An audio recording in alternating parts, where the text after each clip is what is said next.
Varjak Paw by S.F. Said. Chapter 1. The elder Paw was telling a story. It was a Jalal tale, one of the best. Varjak loved to hear his grandfather's tales of their famous ancestor, how Jalal fought the fiercest warrior cats, how he was the mightiest hunter, how he came out of Mesopotamia and traveled to the ends of the earth, further than any cat had been before. But today, the elder Paw's tale just made Varjak restless. So what if Jalal had such exciting adventures? Varjak never would. Jalal had ended his days in the Contessa's house. His family of Mesopotamian Blues had stayed here ever since. The old place must have been full of light and life in Jalal's time, generations ago, but now it was full of dust and musty smells. The windows were always closed, the doors locked. There was a garden, but it was surrounded by a high stone wall. Jalal was the last to cross it. In all the years since then, no one ever left the Contessa's house. Now, no one except Varjak was even listening to the tale of Jalal's adventures. Father, mother, and Aunt Junie were dozing in the late afternoon light that trickled through the thick green windows. His big brother Julius was flexing his muscles. His cousin Jasmine was fiddling with her collar. His little brothers Jay, Jethro, and Jerome were playing one of those kittenish games that Varjak could never see the point of, and wasn't allowed to join in anyway. No one was looking at him. This was his chance. He'd been in the garden before, but the family didn't like it out there, and never let him stay very long. Stealthily, as Jalal himself, Varjak rose up and padded to the cat door. He could see the garden on the other side. He could almost feel the fresh air brushing through his whiskers. He nudged it open. "Varjak Paw," it was father. "Where do you think you're going?" Varjak spun around. The tale was over. They'd woken up and seen him. But this time, he wouldn't give in. "Aren't we allowed in the garden now?" he said. "Sweetheart," said mother, coming over and straightening his collar, "the garden is a nasty, dirty place. You're a pedigree cat, a purebred Mesopotamian Blue. What do you want out there?" Varjak looked around at the stuffy furniture, the locked-up cupboards, the curtains he wasn't allowed to climb. He'd never been anywhere else, but this had to be the most boring place on earth. "Hunting," he said. "Aren't we supposed to hunt? The tales talk about—" "Tales!" snorted his big brother Julius, green eyes glinting.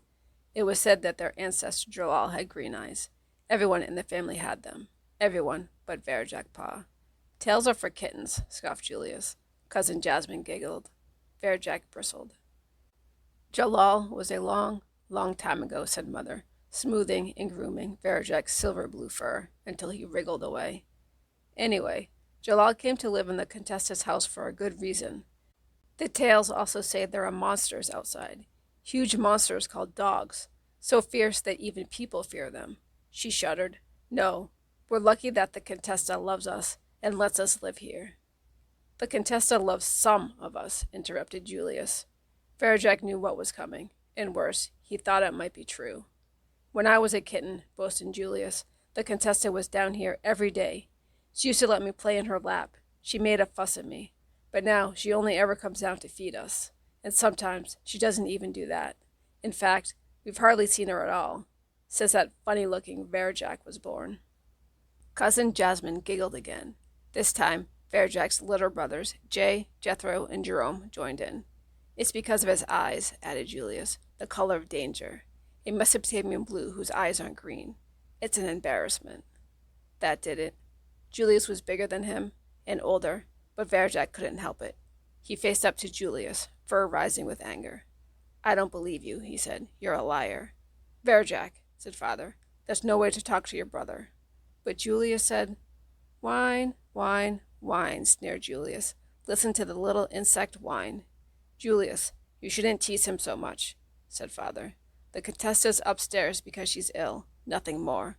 But Varjak Paw, you have to learn to behave like a proper Mesopotamian Blue.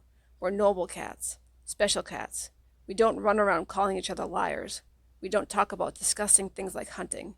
And we don't get our paws all muddy in the garden. That's not what being a Blue is about. Do you understand?" Varjak's tail curled up. It was always like this. Julius could get away with anything, but everything Varjak did was wrong. "Your father's talking to you," said Aunt Junie sternly. "Do you understand?" He stared down at the cold stone floor, silent. There was nothing he could say. "Fine," said Father. "Suit yourself. But until you learn to act like a Blue, there'll be no supper for you." He licked his chops. "Come on, everyone. Let's eat." They all headed down the corridor to the kitchen, leaving Varjak on his own in the hallway between the stairs and front door. Last to go was the elder Paw, the head of the family. "Don't worry, Varjak," he whispered, so no one else could hear. "I'll tell you another Jalal tale tonight. One about his greatest battle." He winked, then joined the rest of them. It made things a little better. Even if the tales made Varjak restless, he loved them. They were the closest he'd ever get to adventure in this place. He looked at the old wooden stairs, covered in dusty carpet. The cats weren't allowed up there now. The Contessa was ill. Her door was always shut. The whole house was like that. No one came in, and no one went out. Nothing new or exciting ever happened. It was the dullest life a cat could have. The front door swung open. A blast of wind swirled in, sweeping all the dust into the air. Varjak's fur stood on end. Click, clack. 2 shiny black shoes, each big as a cat, coming through the door. Heart racing, Varjak bent back his head to follow the line above the shoes. Up a pair of legs, up some more. He saw huge white hands, huge enough to hold his whole body, strong enough to break his neck. He had to crane back even further till it hurt to see the face. It was a man Varjak had never seen before. It was hard to make out the man's eyes for the shadows of his brow, but his full pink lips glistened wetly in the half-light. The lips creased and opened, and out came a voice that rumbled like thunder, far above Varjak's head. The man strode into the hallway. Varjak felt dizzy. He looked down. By the man's shiny black shoes, there were 2 sleek black cats stalking into the Contessa's house. They were nothing like Mesopotamian Blues. They looked much larger and stronger, even than Father or Julius, and there was something frightening about the way they moved, as if they were 2 parts of one body working together perfectly. Too perfect. Varjak glanced from one to the other and couldn't tell them apart. They came right up to him and looked down at him with identical eyes as smooth and black as their fur. He trembled. "Who are you?" he said. There was no flicker of understanding in their eyes, no expression, nothing. They just pushed him aside as if he wasn't even there and took up positions flanking the staircase. And now other men came into the house. The shiny black shoes clicked past Varjak, one by one by one. It was all he could see of them, frozen to the spot, mind spinning. He watched these giants pass the black cats, climb the stairs, and enter the room where the Blues weren't allowed to go. Chapter 2. What should he do? Things like this just didn't happen in the Contessa's house. Tell the family. They'd know what to do. Varjak rushed down the corridor. He could feel 2 pairs of identical black eyes watching him, but the cats didn't follow. They stayed by the stairs, guarding the way up. Fear and confusion scorched through Varjak's veins as he turned the corner. He raced to the kitchen, fast as he could go, faster still. Who were these cats? Who were the men? What did they want? He skidded to a halt by the kitchen, hesitated by the doorway. Everything seemed so normal. The whole family was in there. They were eating supper, munching and crunching from rows of china bowls, neat and regular, bowls of food, bowls of water, round white saucers full of cream milk. He felt like a stranger watching from a distance.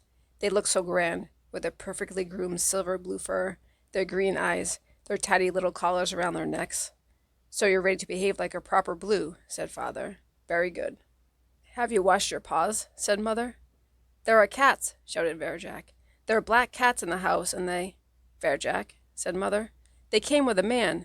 "Varjak," said Father. "He's gone up to the Contessa's room." There was silence in the kitchen. The munching and crunching stopped.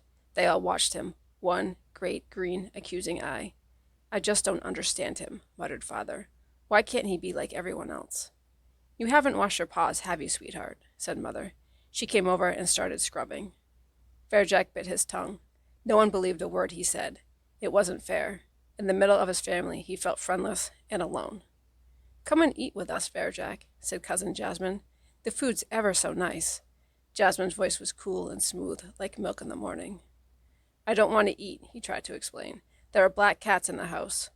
Oh, who cares what that little insect does, said Julius. I'll have Varjak's food. You have to eat to build your muscles. Julius puffed himself up and tucked into Varjak's bowl. Jasmine looked impressed. You hear that, Varjak? Said father proudly. Julius is a proper Mesopotamian Blue. Varjak bristled. Julius might be the family hero, but Varjak knew something no one else did.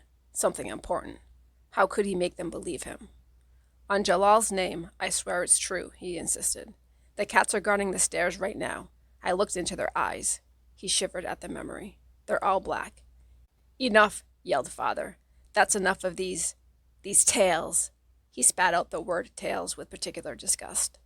Ah, but some tales are true, said the elder Paw quietly. Why don't you show us, Varjak? Take us to the cats. Father scowled at the elder Paw, but kept quiet. The head of the family always had final say. Varjak's grandfather was getting old. His fine fur was almost all silver, and he seldom spoke up these days, but everyone listened when he did. Stomach knotted with nerves, Varjak led them down the corridor. He turned the corner into the hallway, just in time to glimpse a blur of movement by the front door. The first man was holding it open for the others. They were carrying something away. Down by the shoes, 2 black cat tails swished out of the house. The man shut the door as the rest of Varjak's family entered the hallway. They hadn't seen the others, or the black cats. All they could see was the man. Why, it's a gentleman, said Mother. I remember when we were kittens, said Aunt Junie. There were ladies and gentlemen here every day. The Contessa always had visitors. They looked up the stairs. The Contessa's door was wide open. There was no one in her room. It was empty. Surprise rippled around the family. Not knowing what to think, they peered up at the gentleman, all except the elder Paw, who seemed thoughtful, as if he was trying to remember something. The gentleman pointed up at the Contessa's room and said something in his voice like thunder, high above their heads. Then he crouched down, bringing himself closer to their level. His wet pink lips smiled at each of them in turn. Varjak glanced nervously at the front door. The black cats hadn't come back. He hoped they wouldn't. With a flourish, the gentleman brought something out of his pocket. He held it out on his waxy white hand and murmured to the family. Curious, they edged a little closer to see what it was. A toy mouse. Small, gray, furry. It was perfect in every way, so precisely detailed it could almost be alive. The gentleman placed it on the floor in front of them. Varjak sniffed the mouse. It even smelled real. A tingle of wonder ran through him. He'd always wanted to hunt a mouse. Let me see that, said father. He examined the toy. Amazing. He purred and batted it across to Julius. Julius flipped it stylishly through the air, to Jay, to Jethro, to Jerome. They giggled. Varjak wondered if he'd ever get it back. Probably not. What a beautiful toy, said Mother. It's the best present we've ever had, cooed Jasmine. The gentleman smiled and stood up to his full height. He waved at them to follow as his shiny black shoes went clicking towards the kitchen. Jay, Jethro, and Jerome raced to be the first beside him. Come on, said father. Let's see what he's going to do next.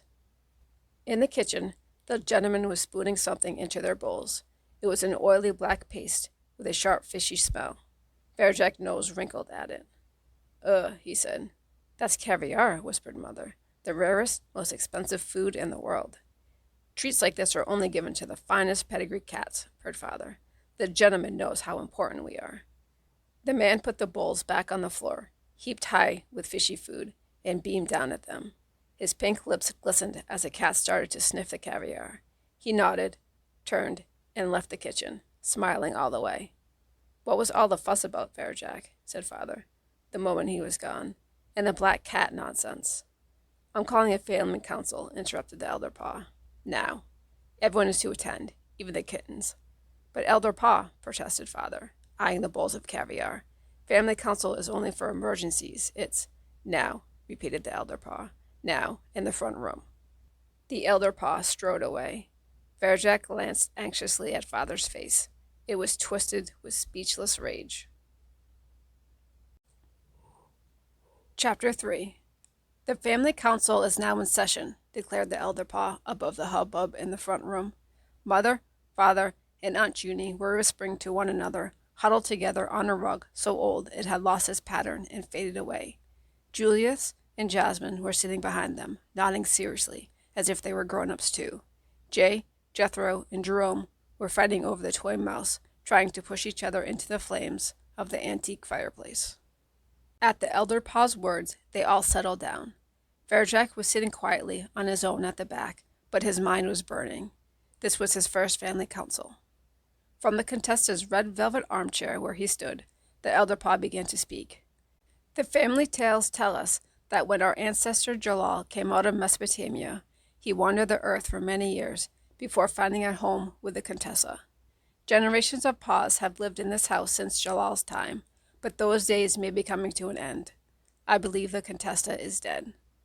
The older cats gasped. They shot strange looks at one another and shook their heads. A log crackled loudly in the fireplace. The elder paw waited until it was quiet again to continue. She has seldom left her room of late, only to feed us and tend the fire. Our youngest litter, Varjak, Jay, Jethro, and Jerome, have hardly seen her. They barely even know what she looks like. She would only let that happen if she was ill, very ill. And now this gentleman. What we saw today confirms my fears. The Contessa is gone. Yes, she's probably gone somewhere, said Father. I'm sure she'll be back. And in the meantime, her gentleman friend is looking after us.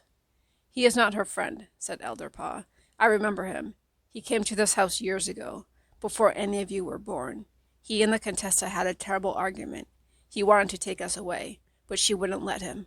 She threw him out in the end, shouting and screaming. It was silent for a moment. Varjak saw Father's eyes glint green in the dark. There was no light in the room, but the crackling, flickering fire. This is absurd, said Aunt Junie. She licked her plump paws confidently. We're purebred Mesopotamian Blues, the noblest of cats. Nothing bad can happen to us. It's silly to alarm the kittens like this, tutted Mother. They're too young and impressionable to understand anything so serious. They'll go and have nightmares now. You see if they don't. That's right.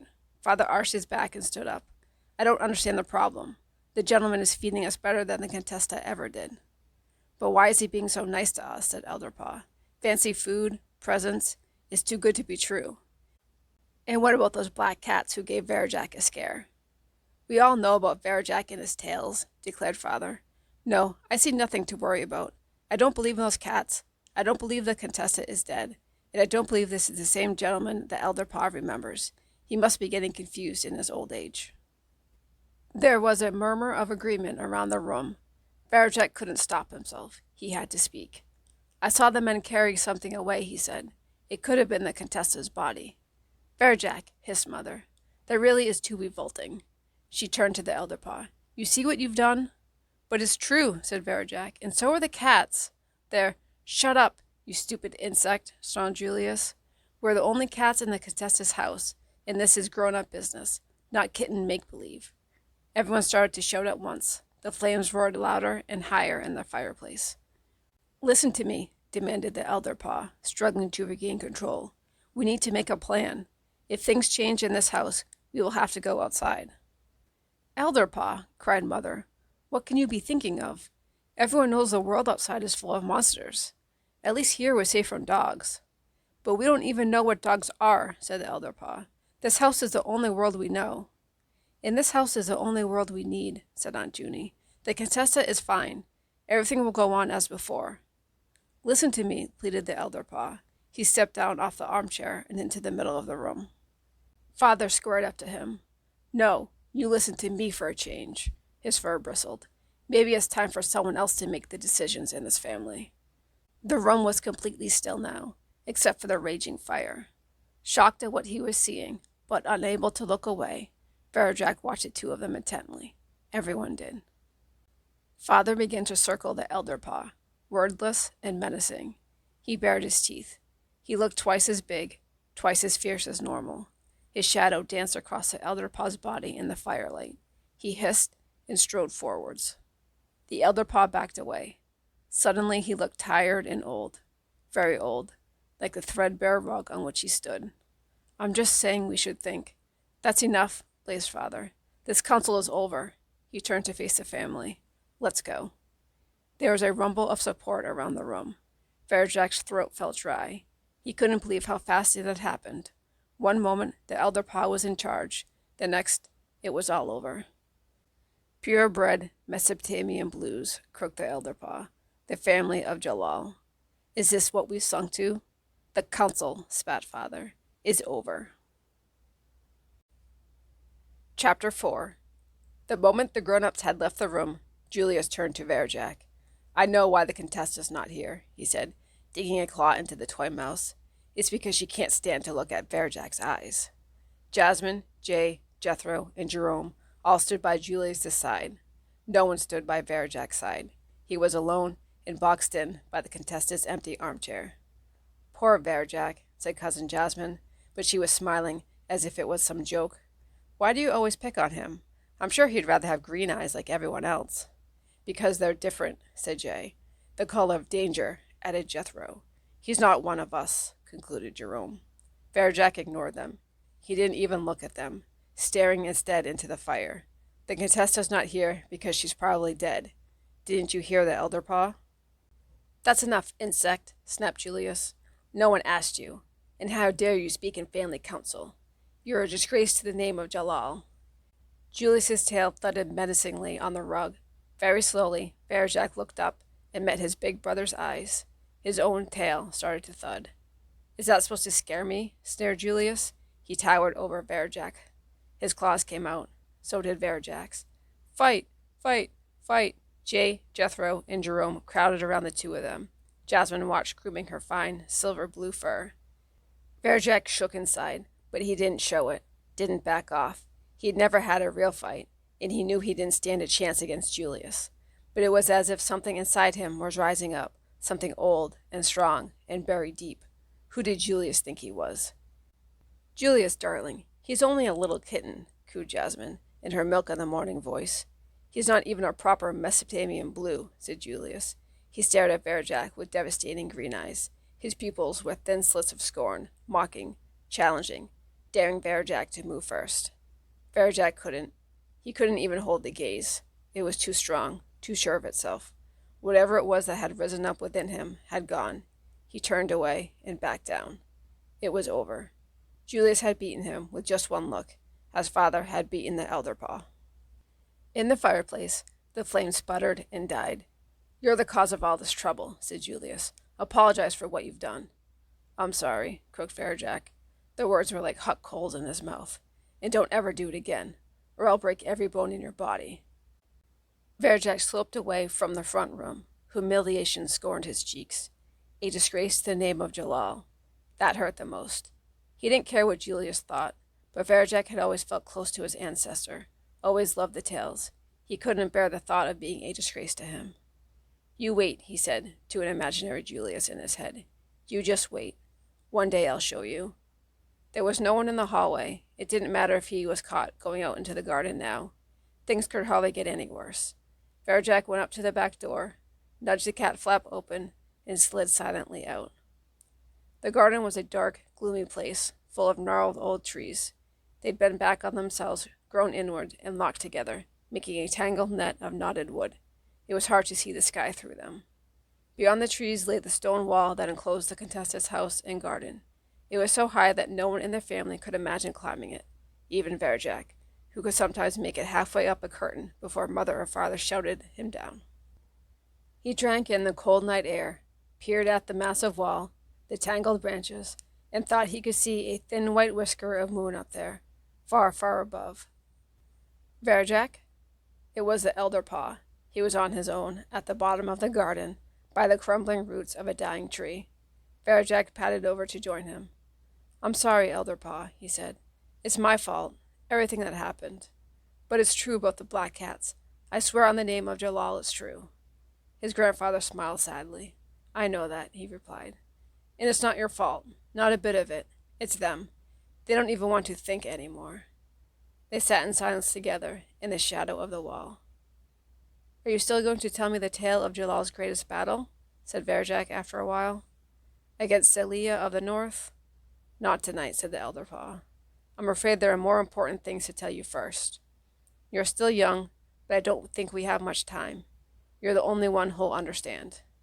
Varjak's skin tingled beneath his fur. Even after what had happened in the council, he was thrilled by his grandfather's words. I'm ready, Elder Paw, he said. Then listen carefully. Jalal only knows what this gentleman's up to. But with the Contessa gone, it's more than we can manage. We have to get help from the outside." "Isn't the world outside full of monsters?" said Varjak. "A monster is exactly what we need. A monster called a dog. The tales say they're huge and strong enough to kill a man. Dogs fill the heart with fear, with their foul breath and deafening sound. But the tales also say Jalal could talk to them. So there must be a way to get their help, to scare this man away. Mother and father say the tales aren't true. They say they're only stories." "Only stories," the elder Paw looked at him. "And you believe that?" Varjak shook his head.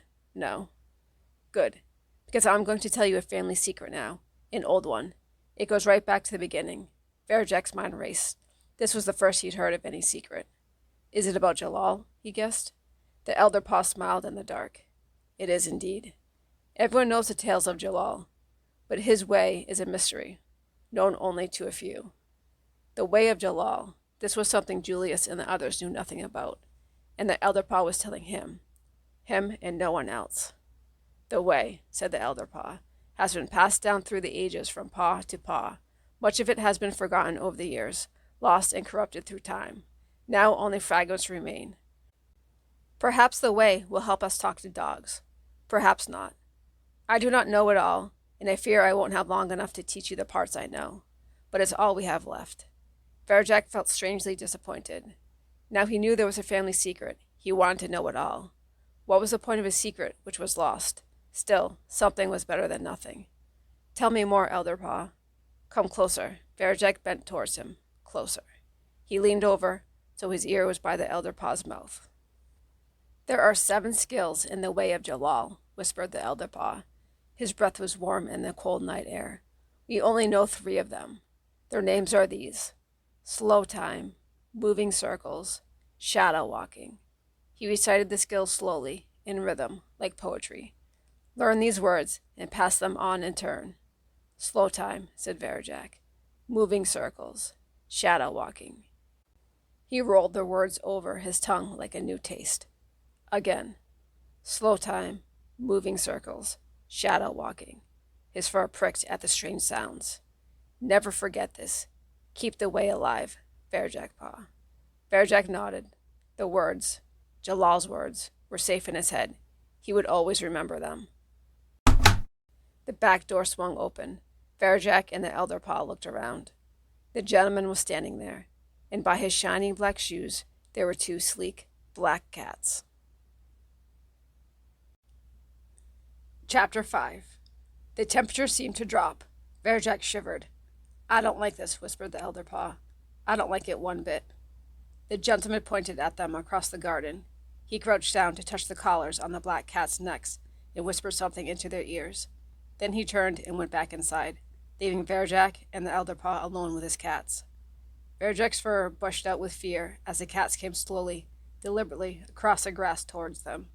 There was something so strange, so menacing about the way they moved. "Who are you?" called the elder Paw. They didn't answer. They just kept coming. Varjak and his grandfather backed away, but there wasn't far to go. In a few steps, they were up against the wall, as far from the house as they could get. Varjak's pulse was racing. He remembered how the gentleman's cats had pushed him aside so easily. It looked like nothing in the world could stop them now. He scratched at his collar. It felt tight around his neck. "Varjak," said the elder Paw urgently, but without a hint of worry in his voice, "I think someone as brave as you could climb this wall and go outside. Don't you?" Varjak glanced up. The stone was concealed by moss, but there was no hiding the wall's height. It was massive. "Don't worry," said the elder Paw. "You'll have time. I'll see to that." "I'll have time?" Varjak's head swam. What was the elder Paw saying? That he should go outside on his own? "But can't we both?" "No, we can't. Only one of us can get out. I'll keep them busy. You must go outside and find a dog." "You're not going to fight them, are you?" They'll... The elder Paw took a pace toward the black cats. In his eyes was a fire Varjak had never seen before. "Go! Bring back this thing that even men are scared of, and keep the way alive, Varjak Paw." The cats had stopped. They were looking at the elder Paw as if they were waiting for him. The elder Paw growled at them. Varjak's head hurt. He was being torn apart by 1,000 different feelings. The elder Paw strode forward to meet the gentleman's cats, tail held high, green eyes blazing. Go, Varjak, before it's too late. Don't look back. This is the only way. He looked fierce and magnificent. The tired old cat of the council was gone. Now he was a son of Jalal facing his enemy, proud and powerful, a Mesopotamian Blue. Go, he yelled, and hurled himself at the black cats. They nodded as he came, as if it was all too easy. The elder paw ran straight at them. But then he seemed to shimmer for a moment and went through the gap between them and came out the other side. The two black cats spun around. The elder paw was just out of their reach. They glanced at each other and went after him. Varjak's heart thumped in his throat. His grandfather was leading them away, through the trees, back towards the house. He was taking them further and further from Varjak, with quick wits and cunning, a flash of silver blue. The black cats were faster. They moved together perfectly. Each one looked sleek and lethal. How could the elder paw fight two together? Already he was slowing down, still proud, but old and short of breath, and the black cats were closing in, one on each side. They'd catch him soon. Even if they didn't, what could he do against a gentleman 10 times his size? What could any cat do? Or even a whole family? The elder paw was right. The only chance was to find a dog. His grandfather was doing what he had to. Now it was all up to Varjak. His mind on fire, Varjak tore his eyes from the garden and turned to the wall. It separated the world he knew from the world outside. No paw had been over that wall since Jalal himself came from Mesopotamia, but it was the only way out. He took a deep breath, coiled his body tight, one last glance over his shoulder. No! The black cats had caught the elder paw. They had him backed against the house. They came at him from both sides. He slashed out, but together they swarmed on top of him and forced him to the ground. There was a terrible howl. The black cats came away shaking their heads. And the elder paw? The elder paw looked limp, like a broken toy. There was a roaring in Varjak's ears. His stomach churned. Everything inside him screamed at him to stay, to fight, to help the only cat who ever understood him. But the elder paw's words echoed in his mind. Go before it's too late. He turned to the wall. 3, 2, 1. Varjak exploded into motion. Back legs uncoiled. Front paws reached out for a grip. Found it. Back legs pushed, pumped, powered, up, up, like the wind. Varjak paw flew up the face of the wall, through the trees, higher than the curtains, higher than the house, up, beginning to tire, muscles aching, vision blurring. How much further? Up, grip after grip, paw over paw, slipping. Lashed onto a ledge, heaved, and made it to the top of the wall. Outside, for the first time since Jalal, a paw stood on the edge of the world. Chapter 6. Varjak could see for miles and miles. There were no walls or trees to block his view anymore. Just open space, rippling out ahead of him, beneath him, above him. He was standing in space, and it was a long way to fall. He peered down the inside of the wall. He could see nothing through the trees. The gentleman's cats and the elder paw were hidden by the tangled net of branches. There was no way back. He was truly on his own. Had he done the right thing? Shouldn't he have helped his grandfather? He couldn't get the picture out of his mind. The elder paw, limp, like a broken toy. Tremors were coming up from somewhere deep within him, racking him open. Varjak blocked them, stopped them, pushed them back down. The elder paw knew what he was doing. He planned it. He was willing to lay down his life so Varjak could have the chance to go outside and find a dog. All he could do now was go on. But where? Ahead of him was a sea of lights, stretching far away into the darkness. Varjak couldn't tell what they were or where they led. He looked up. Another sea of lights. The moon and stars, cold and distant. They made him giddy in the pit of his stomach, so dizzy that he could almost feel the wall slip out from underneath him. He closed his eyes and counted to 10. It didn't work. The view was too big. He was too small. A purebred Mesopotamian Blue had no place on top of a wall. But then, as his family had said, he wasn't much of a blue. So who was he? Beneath that giant sky, he was no one. He was nothing. Varjak's stomach lurched. He was going to be sick if he stayed on that wall any longer. Down. He had to get down, and quickly. The black cats would be looking for him. But how? He couldn't climb down the wall. It was sheer. He'd overbalance and crash if he tried. There was a tree outside the wall, just one. He could climb down a tree, if he could only make it that far. He stretched out a paw. His pad zipped on the wet moss that cloaked the stone. He clung on with his claws and regained his balance. A blast of bitterly cold wind almost pushed him over the edge. Another wave of giddiness washed over him. The wind seemed to taunt him with its song. Too high, it sang. Too high, too soon. Varjak tried to shut it out, but the song was everywhere. You've gone too high too soon. You'll never make it to that tree. He ignored it, positioned his tail for extra balance, and took another step along the mossy stone. It was like walking on ice, treacherous, impossible. In his mind, he saw himself slip, slide, skid off the wall, smash to pieces on the ground below. He shuddered. Think of something else, he told himself. Think of the way. What was it? Slow time, moving circles, shadow walking.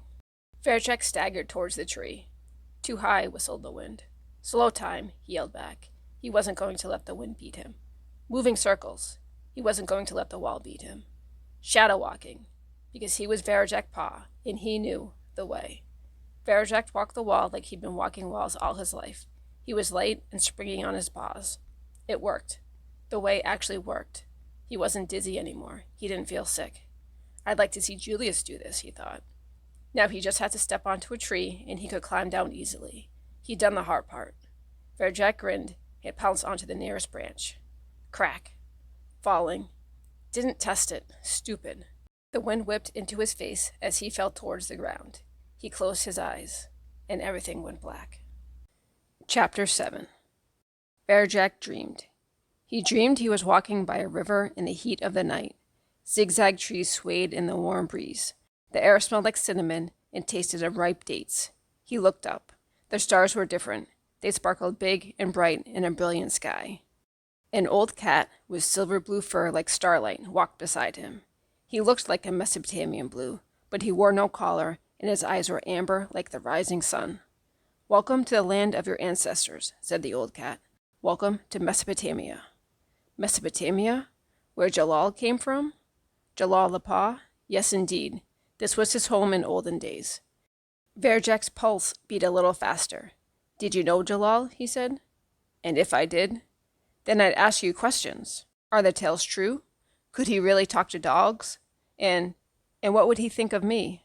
The old cat cackled. What a question. Why should that matter to you? Varjak looked away. My family say I'm a disgrace to the name of Jalal. They say I'm not a proper, purebred Mesopotamian Blue. Oh? And what say you? Are you worthy of your ancestors, or not? No, Varjak said quietly. He hung his head. I'm not. What if you knew the secret way of Jalal? Would you then be a proper, purebred Mesopotamian Blue? Varjak smiled sadly, remembering the elder paw. I already know about the way, and I feel just the same. You know the way? How impressive. Perhaps you will demonstrate. Strike me. The old cat stopped walking. He blocked Varjak's path. He wasn't big, but something about him looked dangerous. Varjak stepped back a pace. Strike me, he commanded again. His amber eyes flashed. Strike me now, or die where you stand. Well, if that was what he wanted, why not? Varjak swiped gently at the mad old cat, meaning to tap him on the side, but somehow he didn't connect. His paw sailed through the air and thudded harmlessly on the ground. Varjak frowned. How could he have missed? The old cat combed his whiskers. Am I too quick for you? He challenged. Is this the way of Jalal? I think you know nothing, little kitten. Strike me again. This was becoming annoying. Now Varjak wanted to hit him hard. He decided to give it his best shot. There was no way he could miss. He slammed out a silver blue paw, missed completely, and lost his balance. Those alien stars twinkled at him with silent laughter as he rolled onto the riverbank. He sprang up again, furious. Once more, goaded the old cat. Varjak's frustration boiled over. He lashed out. His paw flapped stupidly in space, and he toppled to the ground. He kicked with his back legs, but he was fighting himself now, and he knew it. He was beaten. His elderly opponent peered down at him. I thought the first attack rather half-hearted, he said, as if they were having a friendly chat about the weather. The third was crude and clumsy, as you know. The second showed potential, yes, but it was slow, terribly slow. Still, you have spirit. If you wish to learn the way, the true way, only ask, and I will teach you. Varjak couldn't speak. The words stuck in his throat. He felt ashamed and embarrassed, It was obvious that this old cat knew far more about the way than him, but he couldn't bring himself to admit it. His pride wouldn't allow it. The old cat shrugged. Farewell, then. He began to walk away. Something shifted inside Varjak, like a locked door opening. "Wait!" he called. The old cat turned about. His body shimmered in the warm breeze. "Don't go," said Varjak. I want to learn the way." The old cat smiled. "Very well. Then I shall teach you. We begin now." He cleared his throat. "There are 7 skills in the way of Jalal. First of these is open mind, and you have just found its secret. For only when you admit that you know nothing can you truly know anything." Varjak's eyes widened as the words sank in. "Who are you? Do you still not know me, my son?" "Jalal?" "Jalal the Paw, that I am." He winked. "Believe none of the tales." Chapter 8. Varjak awoke at the foot of the wall. His head was pounding, his paws aching. It wasn't quite light yet, but the night was almost over. The fall from the tree must have knocked him out. What a dream. He wondered if he'd ever have another like it. He shivered. It was cold out in the open, and the grass beneath his body was wet. He stood up, shook the moisture from his fur, and looked around. The view cleared his head instantly. Outside was like nothing he'd seen or even dreamed of. The Contessa's house stood on top of a high hill. Beneath it was a broad, green park. Beyond it, away in the distance, was the city. Stretched out under the open sky, shining like silver in the pre-dawn light, the city was a huge, mad jumble of shapes and sizes. It had tall towers, gleaming steel and glass, but also squat brick houses, dark with chimney smoke, wide-open gardens jostled with narrow alleys, sharp, pointy spires topped soft, curved domes. Concrete blocks loomed over bright painted billboards. They were all in there, together, side by side, each one part of the whole. There was so much he couldn't take it in. All he could hear from here was the wind rustling through the treetops, but down in the city it looked noisy and bustling, a place that never went to sleep. His whiskers twitched with a mix of energy, excitement, and danger. His heart beat faster, just looking at it. It seemed like a city where anything could happen, and probably did. A place you could do whatever you liked, and no one would stop you. Where you'd be able to find anything you wanted, even a dog. The terror of the night before, the fight with the gentleman's cats, it seemed a long time ago and very far away. There was sadness in his heart for the elder Paw, deep sadness, but his grandfather had trusted him with a mission. It was his duty as a Blue to save the family, and Varjak intended to see it through. He ventured down the hill. It was steeper than it looked, and soon he found himself running, almost rolling down the slope. But it was a joy to stretch out in the open. A splash of sunshine lit the horizon. He'd never seen a sunrise before, and the sky outside was alive with streaks of amber light. The sky flashed past his eyes as he sped up, sprinted to the bottom. He bounded over a fence at the foot of the hill and into the park. Around this time, back in the Contessa's house, the family would be waking up and licking each other clean. Varjak grinned. He hated washing, and already there was a satisfying buildup of mud between his claws. Next, the family would obediently munch their food out of china bowls. It would be the gentleman's vile-smelling caviar today. But now that he was outside, he wouldn't have to eat anything he didn't like. He could choose what to eat and when to eat. After eating, the family would go to the litter trays. Ha! Varjak crouched by a tree. No litter tray for him today. It felt good. It felt natural. It felt, he thought, like it ought to feel. This was how it would be in the future. It was going to be the best time of his life. He'd return from the city with a dog, whatever a dog was, and defeat the gentleman and his strange black cats. He'd then lead his family out of that stuffy old house and into this wonderful new world. They all say he was a proper Mesopotamian Blue, a true son of Jalal. They'd offer him every kind of honor and reward, but he'd turn them down. "I did it for the glory of the family," he'd say humbly, and they would cheer even more. Varjak wandered further and further in his happy days. He barely noticed the fiery shades of sunrise burn out, leaving a sky the color of cold ashes.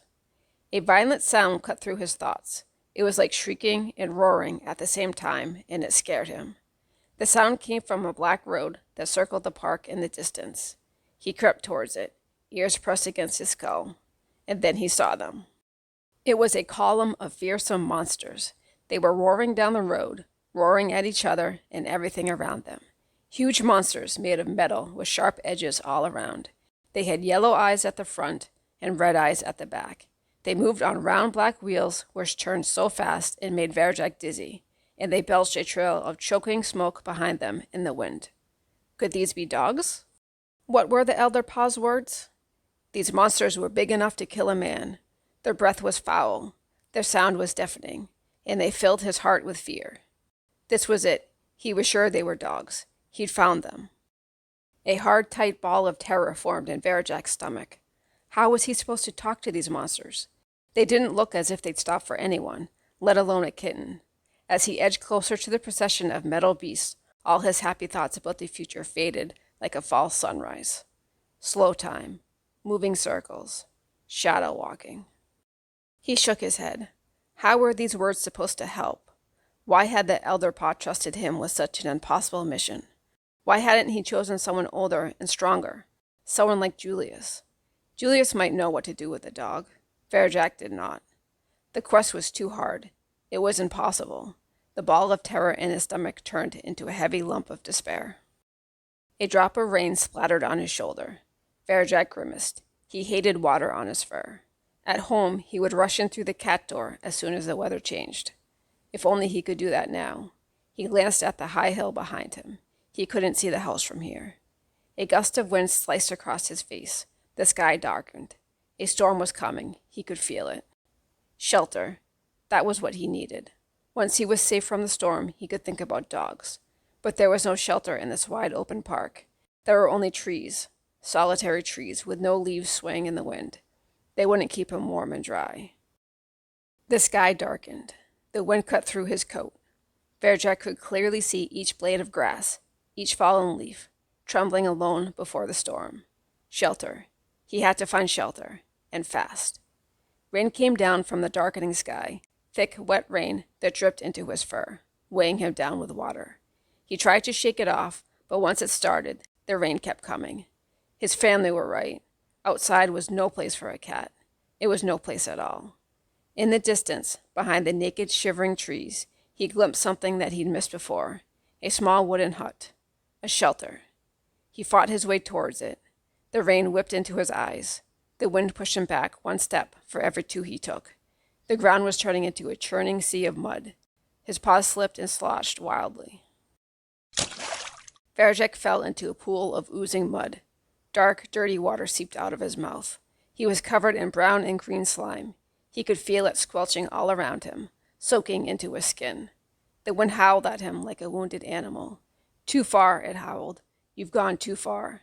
A claw of white light slashed the belly of the sky. There was a moment of horrible silence, and then the earth jutted with thunder, shaking beneath him as if it would break in two. "Help me, Jalal," he cried, but only the sky answered, bellowing again with angry thunder, making him wish he hadn't spoken. Varjak wiped the slime from his eyes and dragged himself to the hut. It smelled of soggy timber and had no windows, only a door. The door was closed. He pushed. It moved, but only a crack. Desperate, he flung himself at the flimsy wood that stood between him and shelter from the storm, and the door swung open. Chapter 9. It was dark as midnight in the hut. It felt close and damp, but at least inside was drier than outside. Varjak was safe at last. He relaxed, and then a low growl ripped the air. The door slammed shut behind him. "Don't move a muscle," said a gravelly voice. "You're surrounded." Varjak's claws slid out, ready to fight. "Put those claws away," commanded the voice. Varjak opened his eyes wide. It was another cat. She had spiky black and white fur and mustard-colored eyes. She looked about the same age as him, younger than Jasmine or Julius, but harder, as if she'd seen too much of the world already. "I'm not looking for a fight," she said, "but if you don't put those claws away, I'll rip you to shreds." Something in her gravelly voice left Varjak in no doubt that she meant it. "I'm not looking for a fight either," he said, and put his claws away. The rain thudded on the roof of the hut like a nervous heartbeat. "Okay," she said. "This is my hut, my shelter. Everyone knows that. What are you doing here?" Varjak glanced at the floor. "It's raining. And this was the only shelter I could find." "Can't you see it's taken?" she growled. "Isn't it big enough for both of us?" "There's only room for one." That certainly wasn't true, but Varjak didn't think she'd appreciate him saying it. He stared silently at the soggy timber floor. A puddle had already formed around him. He couldn't face going out again. Besides, she was the only cat he'd met since leaving home. She was nothing like a Mesopotamian Blue, but she wasn't like the gentleman's cats either. There was nothing strange or scary about her, though you wouldn't want her for an enemy. Varjak tried to smile through the dark at her. She glared back. "What's your name?" she said gruffly. "I haven't seen you around here before." "It's Varjak Paw." "Varjak Paw?" she said. "Varjak Paw? What kind of name is that?" "What was wrong with his name?" "What's yours?" "None of your business. Whose gang are you with? Who's your boss? Are you running from the Vanishings?" Varjak hesitated. What did all these questions mean? He didn't know, but he had to say something. He blurted out the first thing that came to mind, something he didn't even believe himself. "I'm a purebred Mesopotamian Blue." "A what?" "A Mesopotamian Blue. We're very rare. Special cats." "Special?" she spluttered. "I don't care how purebred you are, or where you think you're from. The only thing that counts is what you do." A blast of thunder rattled the hut. Varjak frowned. He never heard anyone talk like that before. "What kind of cat are you?" he asked. "I'm asking the questions, special cat," she said. She sounded disgusted. "Now tell me what you really do. Are you one of Ginger's gangs, or are you with Sally Bones?" "Keep talking. That was the best thing." "I told you, I'm a Mesopotamian Blue. We live on the hill." She sighed and tapped her claws on the floor. "Everyone knows there's no food up there. Even the gangs don't bother with it. Come on, tell the truth. You must be with a gang, or a little cat like you'd be starving by now." Her words sent a shiver down Varjak's spine. How could she not know about the Contessa's house? This world outside and the world he came from seemed completely cut off from each other. "Listen," she said. "If you're so high and mighty, how come you're out in the park in a storm?" "I'm outside because I need to talk to a dog," he said. She stared at him as if she didn't understand. "Dogs are huge, noisy monsters," he explained. "I know what a dog is," she snapped. Then maybe she could help. "Do you know how to talk to them?" She scowled like she couldn't believe what she was hearing. "I know it sounds strange," said Varjak, "but I've got to do it to save my family. They're in a lot of danger." The black and white cat laughed out loud. "He thinks he can talk to a dog." Even her laugh sounded like the crunch of gravel. Varjak scratched an itch under his collar. It felt uncomfortable. "What's that you're scratching?" she said. "My collar." "Collar?" A strange expression crossed her face. Then she seemed to relax. "Isn't that what pets wear?" Varjak peered at her own neck. She wore no collar. "Yes, now it makes sense," she said. "You're just a pet cat who's got lost in the storm, aren't you? You're not in a gang. You don't know about the Vanishings. You don't know anything about the city at all, do you?" Varjak almost denied it. Then he remembered his dream. Open mind, the first skill. Only when you admit that you know nothing can you truly know anything. "All I know is that I need your help," he said quietly. "I need a place to stay until the storm's over, and then I've got to find a dog." She looked into his eyes for a long time. The rain beat down, relentless. "All right, pet cat," she said at last. "You can stay. Just until the rain stops, and then you go. Understand?" Varjak smiled. "Thanks. Just don't talk to me about dogs, that's all," she muttered. They sat together in the darkness. Varjak was bursting with questions. Were there many other cats outside? What were these gangs and vanishings she kept talking about? And how exactly did you talk to a dog? There were so many new things to understand, but the black and white cat was curled up into a spiky ball. Any more words would breach the invisible barrier she'd made between them. The rain went on. Varjak shivered. He was cold and tired. His eyelids drooped. He tried to force them open, but they kept closing by themselves. It would be madness to fall asleep in a strange place with a strange cat, but he couldn't help it. He slept in his corner of the hut, still shivering as the rainwater and slime dripped from his muddy fur. Chapter 10. Varjak dreamed. He dreamed he was back in Mesopotamia. Zigzag trees swayed in the warm night breeze. The sky was bright with stars. The air smelled like cinnamon and tasted of ripe dates. Jalal walked beside him.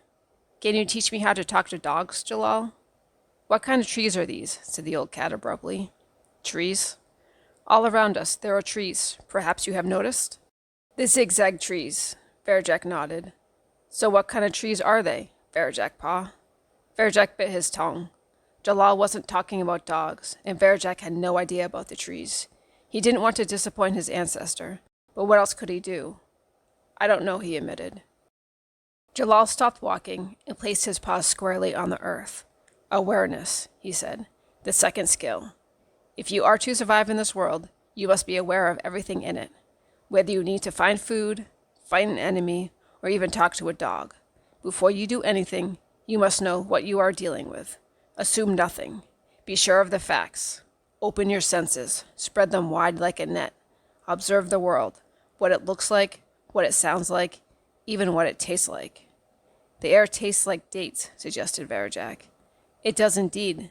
That is because these trees are date palms. See the zigzag patterns on the trunk? That is how to recognize a date palm tree. Jalal pointed out the other trees on the riverbank. He gave names to the trees and taught Varjak how to recognize them by the patterns on their trunks and the scents of their fruits.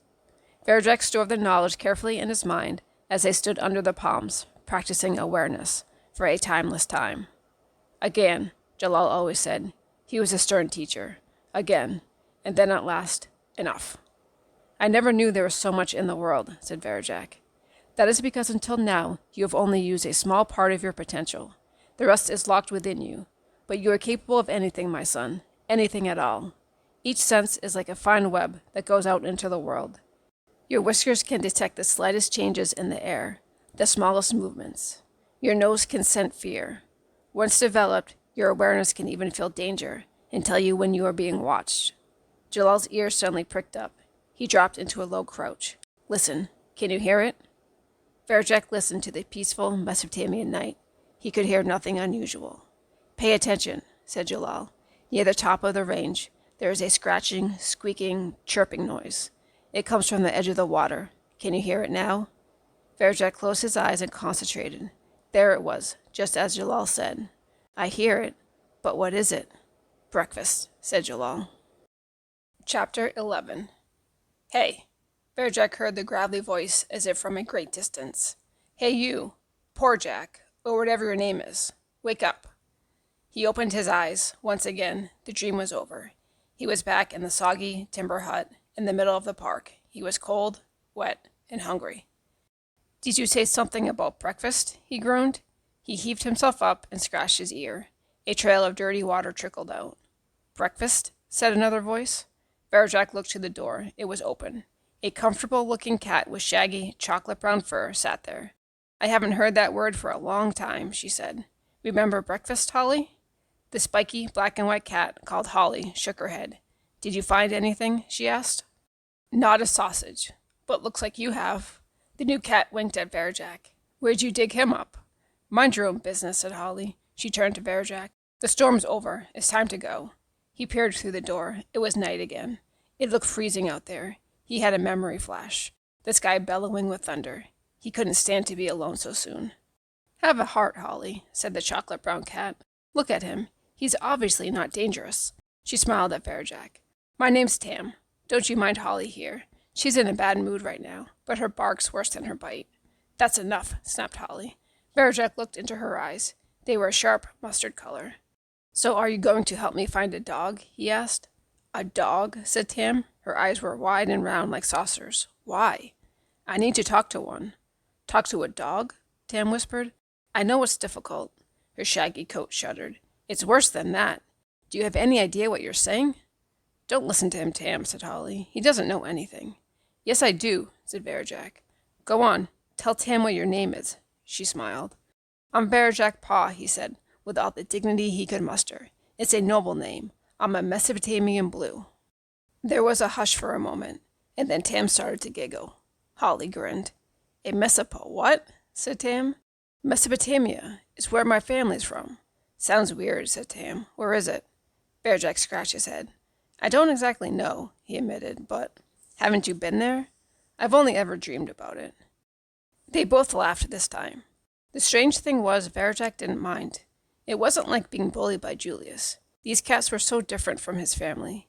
He enjoyed the way they talked, even when they teased him. He grinned with them, and just for a moment, he felt the invisible barrier between them drop. Well then, said Tam, if you're not from there, you're from here. You're one of us." "He's not from here," Holly told her. "He's a pet. Says he lives on the hill, got lost in the storm." "I'm here to save my family," said Varjak. "You are?" breathed Tam. "From who?" "A gentleman. He's got these scary black cats. Even their eyes are black. And they walk all strange." Varjak paused. He knew he was sounding odd. "Like this," he said, and tried to walk like the black cats, but found he couldn't really do it on his own. Tam and Holly cracked up laughing again. "I like him," said Tam. "He reminds me of Luca." The warm laughter died away all of a sudden, and the hut became very silent. Varjak looked over at Holly. There was a sad look in her mustard eyes. "Luca's a friend of ours," said Tam. "He used to be. He looked like me, but he sounded like you. He would always make us laugh. Anyway, he ended up joining a gang. It was when the food started to run out. The gangs were taking everything. We were so hungry. I told him it was a bad idea," said Holly, quietly, "but he joined one anyway. And then he vanished. Some friend." "He left you?" asked Varjak. "Not left," said Holly. "Vanished. It happens all the time in this city." She glanced at the door. The invisible barrier was definitely up again. "But that's just what friends do.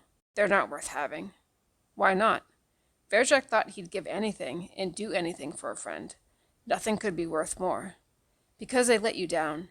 They leave you in the end. It's best to be alone." "Don't worry, Varjak," said Tam. "She doesn't mean it. Holly tries to act all hard, but she's the best friend you could have. And she likes you, really. I can tell." "That's enough," shouted Holly. She looked hurt.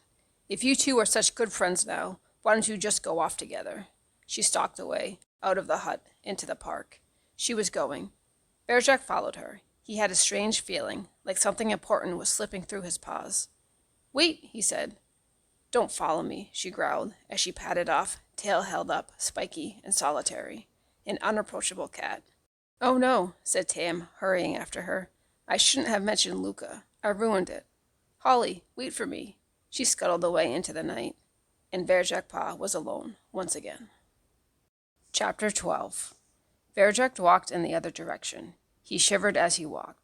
The grass felt wet and clammy cold beneath his paws. The sky was clear after the storm, but it looked hollow and black, as though the rain had washed even the moon and stars away. It was much worse being alone now that he'd had a moment with Holly and Tam. It made him realize how alone he'd been before, and how lonely he was again now. Still, he had to get on with his mission, to find a dog, take it home, beat the gentleman and his cats. The city loomed up ahead. From the hill he'd seen it all, how it fitted together, but on the ground level he couldn't see further than the nearest building. Even the smallest of them blocked his way. Their thick brick walls reared up before him, higher than the Contessa's house. The night was full of strange sounds, too. Things were rumbling, bells ringing, sirens wailing. What did it all mean? How was he going to find his way through it? He badly needed help. Holly and Tam seemed to know what they were doing, but they were gone, and they weren't coming back. Varjak walked through a gate at the park's edge. Beyond it was a narrow pavement and a wide black road, lined by orange street lamps. They looked like spiky iron trees, with clusters of light on their branches. Instead of the sweet scent of fruit, they smelled sharp and electric, buzzing nervously above him. He felt exposed in their glare. Further down the pavement he could hear people, groups of them. Some were talking, others were laughing or shouting at each other. His fur prickled, remembering the men who came to the Contessa's house that night. He didn't want to be seen. It felt too risky out here on his own. Across the road there was a quiet-looking alleyway between the brick houses. It looked like a safer place to be. Varjak stepped onto the pavement and froze in his tracks. Before him, lined up on the edge of the road, was a whole column of shiny metal monsters. They stood in single file, stock still. They weren't moving or making any sound. Their eyes were dull and lightless, their round black wheels at rest. But they were dogs, and this was Varjak's chance to talk to them. "Excuse me," he said. They didn't react, not even a flicker in the eyes. Perhaps they were sleeping. He took a deep breath and crept closer to them, ready to run if they suddenly awoke. He slunk onto the road, stretched out a paw, and gingerly touched a monster's smooth metal flank. It was cold. Not asleep, but dead. Varjak shivered at the thought. Far away, but closing in, something shrieked. Something roared. Varjak's heart thudded in his chest as he turned to face it. The shrieking, roaring noise grew louder. It was a pack of dogs, live ones, and they were coming down the road towards him. He'd forgotten how fast and wild they were. In motion, they blurred beneath the streetlights. Their yellow eyes were open, so round and bright they seemed to pierce his skull. He couldn't meet their gaze. He had to look away. No wonder people were scared of them. Varjak quaked as the monsters roared past, one after another, after another. They were massive, mighty, unstoppable. In their wake came that foul, choking smell. It made him cough and cough and cough. He cowered in the lethal wind, watched the red eyes at the back recede into the distance. What should I do, Jalal? Awareness, the second skill. Before you do anything, you must know what you are dealing with. Assume nothing. Be sure of the facts. All right. The fact was, these dogs wouldn't notice him if he just sat there and called out to them. They wouldn't even hear him. He had to make one of them stop. That came first. There was only one way to do it, and Varjak's stomach tightened as he realized what it meant. He was going to have to stand in front of them, in the middle of the road, as they sped towards him. Then they'd see him and would have no choice but to stop. It would take courage, but he could do it. He could do it. He was sure he could. Deep inside him, something shrugged its shoulders and walked away. Absolutely not, it said. I'm not Jalal. I'm not even Julius. The dogs are never going to stop for me. Even if they see me, they'll just run me over. They'll kill me. Look at them. They're huge, heartless monsters. They don't slow down for anything. It's pointless even to try. But he had to try. The Elder Paw gave his life so he could try. Him and no one else. That sacrifice would mean nothing unless Varjak was prepared to risk his own life too. And hadn't he always wanted a chance to prove himself a proper Mesopotamian Blue? Varjak closed his eyes, took a deep breath, and strode out into the road, to the very center of the dog's path. Another pair of yellow eyes appeared in the distance. He could smell the foul breath from here. He could hear the deafening roar. The tales were right. These monsters filled his heart with fear. It clawed at his insides as they came towards him. "Stop!" he called. The eyes were big and dazzling. Varjak looked straight into them. He ignored the piercing pain they made in his head. He ignored his muscles screaming at him to run from this oncoming beast. He stood his ground. He remembered the Elder Paw in the garden, facing up to the gentleman's cats. So brave. That was what he needed now. "Please stop," he shouted. "I have to talk to you." The eyes grew bigger and bigger. The monster was coming closer and closer, and behind it he could see others of its kind, a whole pack of them. Good. He was smack in front of them. They couldn't get past without going through him. Jalal could do this. I can do it too. The monsters kept coming, and still he stood his ground, though he had to dig his claws into the tarmac to stop himself from running. "I need your help," he yelled. "Please, please, please." But the monsters weren't slowing. They were speeding. They were shrieking, roaring, bearing down on him, huge and deadly. Stand your ground. Stand your... Horn blazed. Fur fluttered, fur flattened. Monsters roared over his head. To his left, to his right, to his left, and they were gone. Varjak stayed flat on the ground, cowering, crushing himself into the tarmac, even though the dogs were gone, and all his hopes of saving the family with them. He crawled across the hard black road to the other side, still not daring to stand up straight. His body shook with shock. If he'd moved, if he'd even breathed as they passed over him, they would have destroyed him. He'd come within a whisker of death, he knew that, but that wasn't the worst of it. The worst of it was that he'd failed.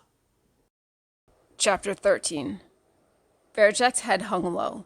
He could hear more monsters in the distance, coming closer. He couldn't face looking at them. What was the point? He knew now that they'd never stop and help him, not in a million years. He'd failed to do the one and only thing he'd ever been trusted with. What good was he to anyone? Julius was right. He was no Mesopotamian Blue, and never would be. He was an insect. Worse than an insect. He was a disgrace to the name of Jalal. He'd failed. Varjak glanced up at the hill, far away on the other side of the park. There was no way he could go back there, not without a dog. That meant he might never see his home again. The kitchen full of china bowls, the Contessa's red velvet armchair, even the new toy mouse. Never again. He slunk into an alley that led away from the monsters, away from the hill, away from his memories of home. This alley was narrow and dark with the shadows of night. It was empty, except for a swarm of black plastic rubbish bags, so full that they'd split open. Ruined food seeped out of the bags like blood from a wound. The ground was slippery with scraps, soggy bread, slimy fruit, discarded and decaying in the dirt. Somewhere in the distance, almost buried by these smells, was the tang of meat. Varjak's stomach rumbled. It had been so long since he'd eaten. He remembered insisting to mother and father that he wanted to hunt, like Jalal. He laughed bitterly at the memory. It was so easy to talk about hunting, but to actually do it? Him, the coward who couldn't even stop a dog? Varjak, who disgraced his whole family? A hunter like his famous ancestor? No. An old scrap of meat was all he was good for, all he could get. Varjak followed the scent. His awareness led him along the alley and over a wall. He came down into the most desolate place he'd seen. It was an enclosed courtyard. The sky was hidden here. He'd lost the moon and stars. He could see nothing but big concrete tower blocks looming all around. Every door and window was shut, as if the people inside were trying to keep something out. This place made him nervous. The blocks would be impossible to climb. Their walls were smooth and sheer. If something went wrong, if there was trouble, he could easily be trapped. The only way out was the way he'd come in. Still, at least it was shadowy. There were plenty of places to hide, and it was quiet. All he could hear was the muffled rumbling of the city in the distance. The smell of meat was potent in this barren place. With grim precision, Varjak tracked it to a metal bin that clanked in the corner, helpless on its side in a murky pool of rain. Something brushed against his shoulder. Varjak gasped, ducked, swung around. What was it? No one was there, just a rustling sound. A plastic bag caught by the wind was circling him, as if it was the hunter and he was the prey. He let out his breath, told himself not to be so nervous, and turned back to the bin. The smell of meat wasn't quite so nice up close. It was rancid, rotten. That was why he picked it up from so far away. His nose wrinkled. This wasn't how he imagined life outside. If only he could have a bowl of the gentleman's caviar now. But this was all he deserved. Varjak moved towards the bin, and the world erupted into violence. Out of the shadows, those perfect hiding places, 5 fully grown tomcats sprang. Not one of them wore a collar. Varjak put up his paws to defend himself. They were too fast. In a vicious blur of speed, they slammed him to the ground and pinned him there. The biggest, a massive, muscly ginger tom, towered over him. It ripped his cheek with claws as sharp and white as lightning. Varjak howled with pain. "These are our bins, Sonny," yelled the ginger, "and don't forget it." Varjak wrenched a paw free and lashed back. He caught the ginger full in the face. It didn't budge, even a flinch. It just opened its jaws and spat at him. The other cats poured down on him, a deadly rain of claws and teeth. Varjak screamed. It was agony.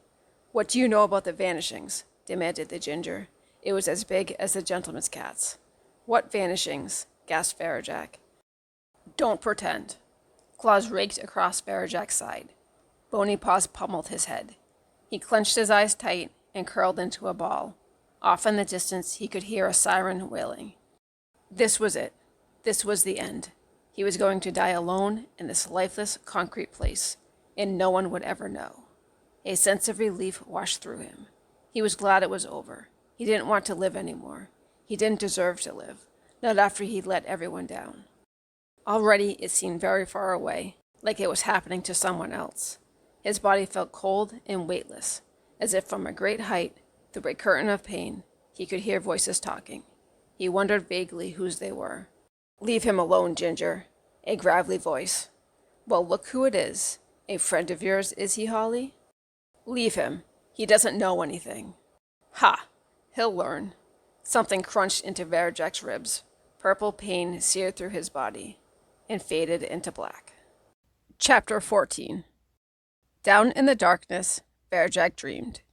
He was walking by the river in Mesopotamia. Date palms swayed in the warm breeze. The night air smelled of cinnamon. Jalal walked beside him. "Jalal, I thought I'd never see you again." "Why cinnamon?" said Jalal, as if he hadn't heard. "Cinnamon? Perhaps you have noticed the smell all around us. Now follow me and be silent." Jalal led him down the riverbank towards a group of men. They were sitting around a campfire cooking food in a sizzling pan. The most wonderful smell in the world came out of that pan. It was toasty warm and cinnamony, and it drove Varjak wild. His nostrils twitched. His mouth drooled.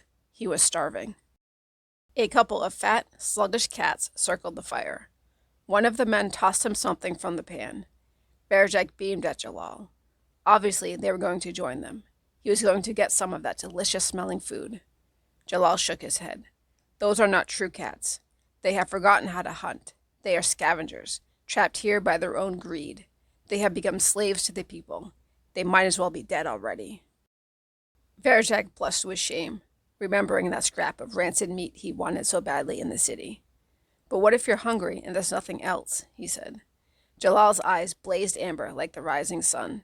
A cat is an idea of freedom made flesh, he said fiercely. It cannot be tied down. To be truly alive, it must be free, and a free cat hunts. It never scavenges or depends on the kindness of people. It depends only on itself. Varjak looked down at the ground. He wished it would swallow him up. I've failed, Jalal. I've failed you. I've failed everyone. It is no failure to make a mistake, my son. What matters is whether you can learn from it. Varjak looked up. The old cat was smiling at him. It was like a ray of sunshine in the night. I want to learn how to hunt, Jalal. Then learn you shall. I will restore the knowledge that has been lost. I will teach you hunting, for it is the third skill. Now show me your awareness. Track down that chirping noise you heard when you were last here. Varjak pricked up his ears, determined not to fail again. The noise came from the riverbank. With his sensitive whiskers, he probed the air currents that carried the sound until he'd pinned down the source precisely. Crickets, he said. 4, hidden behind that clump of reeds. Correct. Jalal glided towards the reeds. Varjak marveled at the way he moved. He was stealth itself. When you stalk your prey, whispered Jalal, you become your prey. You make it a part of yourself. Breathe like it breathes. Think like it thinks. When you and the prey are one, you will know its every movement, and then you will move first. This is the secret of the third skill, and why it is done best alone. Try it. The crickets chirped on behind the long reeds as Varjak and Jalal crept up to them. Varjak selected his target. He sat stock still, waiting, watching, letting all his awareness flow into the cricket. Every time it shifted, his senses went with it, tracking its speed, trajectory, vectors. He took it all in, as if there was nothing else in the world, as if he didn't exist anymore. The crickets stirred. They sensed they were being watched. They were about to move. Varjak knew it with absolute certainty. His legs tensed like steel springs. Tight, tight, until the right moment came. He uncoiled into the air.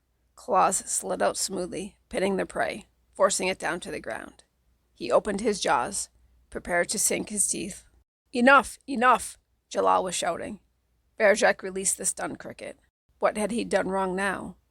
Jalal took a deep breath. It was a splendid attack. You have the third skill. But this is only practice. You are going to kill it. It's just a cricket. And we are just cats. Remember, you may cause harm only when there is no alternative. Only when your life is at stake. You take enough and no more. That is the way the world is made. I'm sorry, Jalal, said Varjak, tail between his legs. I didn't know. And why did you settle for one cricket? It wouldn't feed a mouse. No one could catch more than one at a time. Oh, no? Jalal grinned. Varjak looked down at his ancestor's paws.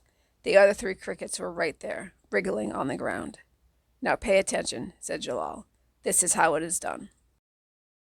Chapter 15. A tongue, the texture of gravel, licked Varjak's face, calling him up from the dream. It scraped a tender spot on his cheek.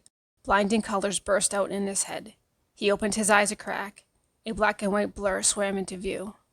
Hold still, commanded a gravelly voice. I know it hurts, but it has to be done.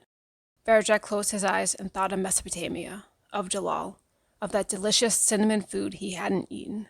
Anything, even hunger, was better than this pain. There, she said at last. You'll never win a cat show, but you'll live. You'd better live. Varjak opened his eyes again. Holly stood above him, Tam behind her. They were in a narrow, cobbled alleyway, a quiet path along the backs of city buildings. Iron fire escapes led up to sooty windows, far above. Drain pipes snaked down through grills in the ground to sewers below. Varjak thought he could see something glimmering, moving about beneath the streets, but it was night in the alley, and he couldn't be sure. In the distance, he could hear those fearsome metal monsters roaring along the roads. He could taste their poison smoke in the air. He could hear, too, the hisses and growls of street cats that went about their business. But in this alley, the three of them were alone. There were no signs of the Ginger Tom who had nearly killed him. He stretched out. Cold, wet cobblestones dug into his ribs. His body was a pulp of pain. Yet strangely, he didn't feel too bad inside. He was glad he was still alive. Glad this cat with a gravelly voice had rescued him. "You all right, Varjak?" said Holly. "You've been out for ages." "I thought you didn't want to be friends," he said. "We're not friends," she snapped. "Tam just made me feel bad about leaving you." "Me?" laughed Tam, as if I could make her do anything. "Anyway, Ginger's gang went too far," said Holly. Varjak stood up unsteadily. "You stopped them, didn't you? I think you saved my life." All right, all right." Holly sounded embarrassed. She wouldn't look him in the eye. With one leap, she pounced onto a brick ledge high on the wall and started to stalk away, spiky as ever. Varjak wasn't about to lose her again. Without a second thought, he went after her. One moment he was down on the cobbles, the next he was on the ledge. His body seemed to know what to do. He only had to follow Holly. Tam came behind him. He padded between them to the edge of the wall, where Holly stopped to look up at the sky. Varjak followed her gaze. A white wedge of moon glimmered there. It had grown since he saw it last. It was changing, becoming bigger and brighter. Varjak looked down from the sky. "Where are we exactly?" "We're in the center of the city," said Holly. "No one else knows about these alleys. You're safe here." "Safe from what?" "From the gang, stupid. On this side of the park, only the center is neutral ground. Ginger's gang runs the east. Sally Bones is boss of the west. Whatever you do, don't try to fight her like you did with Ginger. I don't think anyone could help you if you did that. Ginger's rough, but deep down he's still one of us. Sally Bones, she's something else." "Shh," hissed Tam. "She'll hear you." "Don't be stupid," said Holly. "She's everywhere," whispered Tam. "No one's everywhere. It doesn't make sense." "Then how else do you explain it?" said Tam. "You said it yourself. She's not one of us. She's something else." Varjak wondered what she meant. Not one of us. That was what his own family used to tell him. "What's so bad about that?" he said. Tam's eyes widened as she spoke. "She's all white." Holly snorted. "Big deal. You're all brown. So what?" "She can do things no cat can do," said Tam darkly. "What sort of things?" said Varjak. Tam shuddered. "It's dangerous to even think about it." Holly rolled her eyes. Varjak smiled. Tam was always so dramatic. "I won't tell anyone," he promised. "I can keep a secret." "Well," Tam glanced around nervously. "All right. One thing, she can become invisible. She'll just appear out of thin air, and you don't see her coming till it's too late. That's why no one can beat her in a fight." "That's just tales," said Holly, "and I don't believe them. But she's the toughest cat in the city, no question. Even Ginger fears Sally Bones." "Please," begged Tam, "don't say her name." "Her gang's cornering all the food, too," continued Holly, "which is why we need to keep these places secret." She jumped down from the wall. Varjak and Tam followed her. They shimmied under a low iron railing into another alley. It would have kept him out if he hadn't seen Holly sneak through first. "They're moving in on Ginger's turf now. That's why he was so rough when you went for his bins," she said. "Which reminds me," Tam said. "What are we eating? I'm hungry." "Me too," said Varjak. Holly shrugged. "There's nothing here. I've checked already. We could search the park, or we could go hunting." "Hunting means splitting up and going in alone," said Tam. "I want to do something all together." She looked down. "Besides, hunting's difficult," she muttered. "It's not so hard," said Varjak.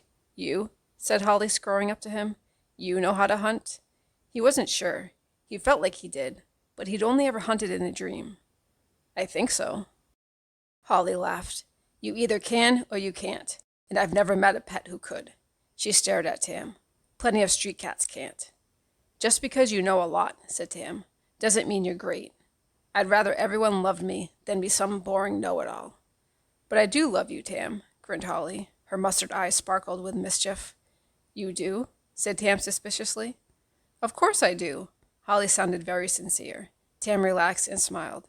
"Everyone does," continued Holly. Tam's smile grew wider. "And you know who loves you most of all?" "Who?" said Tam. "Who, Holly? Tell me who." "Sally Bones!" shouted Holly. Tam leaped back, startled. Holly laughed at the shocked expression on her face. Varjak chuckled. Behind her mustard eyes, Holly had its sense of humor, but poor Tam hadn't seen it coming, and her shaggy brown coat was standing on end. "That's not very funny," said Tam, as her fur slowly settled. "Come on," smiled Holly. "Let's see what we can find in the park." Chapter 16. They emerged from Holly's secret alleyways into a back street. The city was louder here. Varjak could hear the shrieks and roars of those metal monsters close by. There were people, too. Their long striding shadows flickered on the walls, and their shoes click-clacked on the pavement. "Keep your head down," said Holly, as she led the way through the black, rain-soaked streets. "Don't get seen. You can't be too careful in this part of town." "This is where a lot of the vanishings happened," added Tam. That word again. Vanishings. Everyone seemed to be talking about it. "What's a vanishing?" said Varjak. "It happens all over the city," Tam whispered, "but especially here. One day a cat's there, the next they're gone. With no trace, nothing, just gone. Vanished." Her brown eyes closed in dread. "Some say it's her." Varjak smiled and looked at Holly, expecting that she'd make a joke of it, but even Holly's tail swished anxiously. "The truth is, no one knows," she said, black and white fur prickling. "It's another reason why Ginger and his gang are so edgy right now. They lost a lot of good cats. Who's next? That's the question." The question made Varjak think about home. Who'd be next for the gentleman and his cats now the elder paw was gone? He shivered at the thought. The world he came from and this world outside were so different. The gentleman and the blues meant nothing here. The Contessa's house had no gangs or vanishings. Was he all that connected the two worlds? So who was he, and where did he belong? He couldn't go home without a dog. That much he knew. What would it take to make a new life outside? "Maybe I should be in a gang," mused Varjak. In a gang, it wouldn't matter that he wasn't a proper Mesopotamian Blue, or that he'd failed his family. No one would know. No one would care. He could be himself.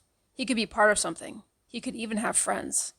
"Gangs are always pushing you around, telling you what to do," said Holly. "It's nothing but, yes, boss this, and yes, boss that." "My gang would be different," said Varjak. "You could do what you liked in my gang." "And who's going to be in this gang with you?" "Well, there's you two, and me. That's a start."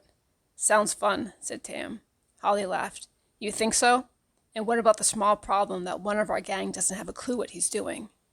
Varjak stopped and stood up straight. "There were 5 of them," he protested. "I don't mean that. I mean, well, everything. Everything you need to know to survive in the city. How to find food and shelter, how to stay out of trouble, how to—" "I can find food. I'm a hunter." He knew she didn't believe him, but he couldn't stop now. "I'm the greatest hunter in the world." "The greatest hunter in the world?" she scoffed. "You? Pet cat Varjak? You couldn't even get your own breakfast."